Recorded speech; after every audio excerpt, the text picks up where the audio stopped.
Hello and greetings to Sir Ikwan. My name is Muhammad HAZARUL bin ABDUL MAJUN. My metric number is 07DKM21F1062. Assalamualaikum to Sir Ahmad Ikwan. My name is Muhammad SHAHFIQ bin Tahir. My matrix number is 07DKM21F1048.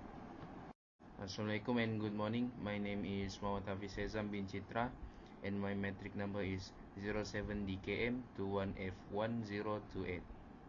Assalamualaikum and hi, my name is Muhammad MIRZA bin Abdul MALIX. My metric number is 07DKM21F1012. Now I'll present about the introduction in global warming. Based on scientific research, the current situation regarding global warming is that the Earth's average surface temperature has increased by about 1 degrees Celsius since the late 19th century, and much of that warming has occurred in the past few decades. This increase in temperature is primarily due to the increase in anthropogenic greenhouse gas emission such as carbon dioxide, which trap heat in the Earth's atmosphere and prevent it from escaping into space. The effects of global warming are already being observed, including rising sea level, more frequent and severe weather events such as heat wave, drought, and intense storm, and negative impact on agriculture, water resource, and ecosystem. Effort to reduce greenhouse gas emission and mitigate the impact of global warming are ongoing globally, including the Paris Agreement and international accord adopted in 2015, which aim to limit global warming to below 2 degrees Celsius above pre-industrial level, and pursue effort to limit the temperature increase to 1.5 degrees Celsius. Thank you. Okay, thank you to Hafiz. Okay, next is finding problems. In this section, I will explain 4 problems that we found related to the causes of global warming that we have experienced in this present, which is economic downturns, decreased health rates, economy damage, extreme weather.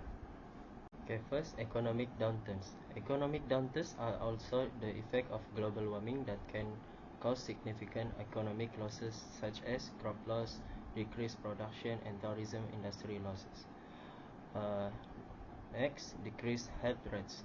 Among the effect of global warming is the spread of disease and vitamin deficiencies, leading to an increase in infectious disease, respiratory problem, and diarrhea that cause human health to be affected. After that, ecosystem damage.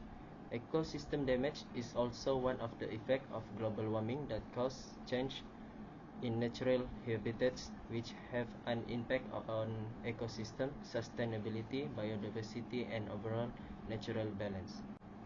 Lastly, extreme weather. Extreme weather creates extreme weather conditions such as drought, forest fire, storm, and other. For example, as we can see nowadays, rising temperature can cause the forest fire. That's all from me. Thank you. So thank you for Muhammad Shafiq for his section. Now I will talk about discussion, where for this section I will talk about major problems for global warming, the alternative solutions, and the advantage and disadvantage for the solutions. So for the major problem, the main causes of global warming are the increase in the greenhouse gases in the atmosphere, primarily carbon dioxide, methane, and nitrous oxide, which trap heat and cause the planet to warm. Human activities such as burning fossil fuels, deforestation, and agriculture are the primary sources of these greenhouse gases. The increase in these gases is associated with the so-called enhanced greenhouse effect, which has caused the Earth temperature to rise at a faster rate than natural cycles alone would explain. The effects of global warming are far-reaching and include rising sea levels, change in precipitation patterns, and more frequent and severe weather events. So mitigation involves reducing the flow of heat-trapping greenhouse gases into the atmosphere by reducing sources of these gases, such as the burning of fossil fuels for electricity, heat, or transport, or enhancing the sinks that accumulate and store these gases, such as the ocean, forest, and soil.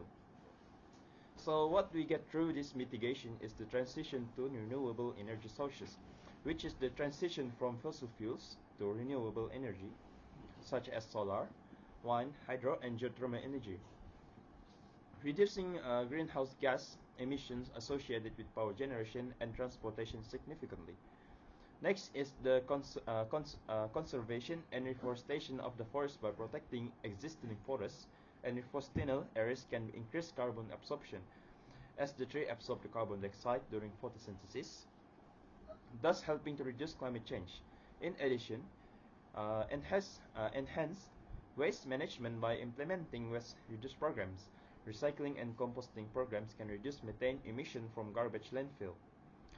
So there, the goal of mitigation to avoid significant human interference with Earth climate and stabilize greenhouse gas levels in a time frame sufficient to allow ecosystem to adapt natural to climate change. For mitigation strategies, we have both advantage and disadvantage, where for the advantage is for avoiding irreversible climate change, reducing the risk of uncertain but potentially large damage from the climate change, and reducing the consequences of climate change. Mitigation can also have co-benefit that go beyond contribution to climate change mitigation, such as reducing air pollution from emission of fossil fuels. For the disadvantage, the cost of implementing mitigation stretches and the potential for job losses in industry that rely on fossil fuels. Additionally, some mitigation strategies may have unintended consequences, such as the use of biofuels leading to deforestation and increased food price. So next is adaptations strategies, which involve adapting to the climate change or global warming that already in the pipeline, such as installing better draining pavement to deal with floods and stormwater, and improving water storage and use. So the point that we can take from the adaptation strategies is water storage need to have management, where enhancing water storage capacity and improving water management practice are vital adaptation measures. This can involve constructing additional reservoirs, implementing rainwater harvesting system, improving irrigation efficiency, and promoting water recycling and reuse to ensure water availability during periods of drought or increased demand. So other point that we can take is infrastructure improvement, where upgrading infrastructure system to withstand and mitigate the impact of climate change or global warming is crucial. This includes constructing better draining pavement, installing flood barriers, elevating building in flood-prone areas, and reinforcing critical infrastructure such as bridges and power lines to withstand stronger.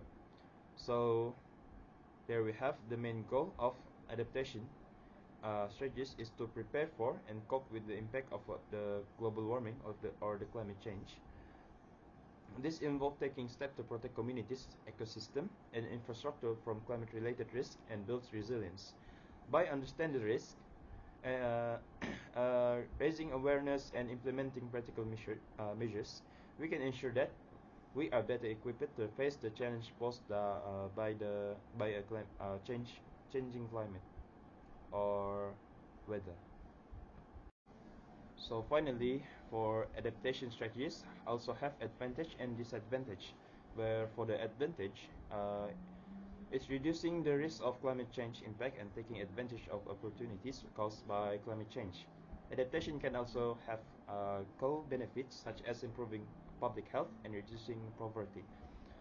For the disadvantage, the cost of implementing adaptation strategies and the potential of maladaptation, where adaptation measures have unintended negative consequences.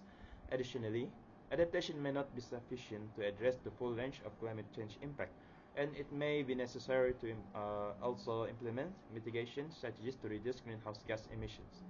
So that's all from me. Thank you. Okay, next, at the end of this presentation, we can conclude that the environment of the welfare of human communities all over the world are seriously tainted by global warming. A number of detrimental effects, including rising sea level, more frequent and severe weather event, and the extinction of vital ecosystem have already been both on the atmosphere rising concentration of greenhouse gases, which is mostly the result of human activity. Despite the considerable difficulty posed by global warming, there is still time to take steps to lessen its effect. We can help decrease the rate of global warming and lessen its effect by cutting greenhouse gas emission and switching to cleaner kind of energy. It is up to people, organizations, and government all across the world collaborate to solve this urgent environment problem so that we can build more sustainable future for ourselves and future generation via activity, education, and creative solution. So finally, let's work together to save our planet and maintain its resource and natural beauty for future generation. Okay, that's all from my group. Thank you.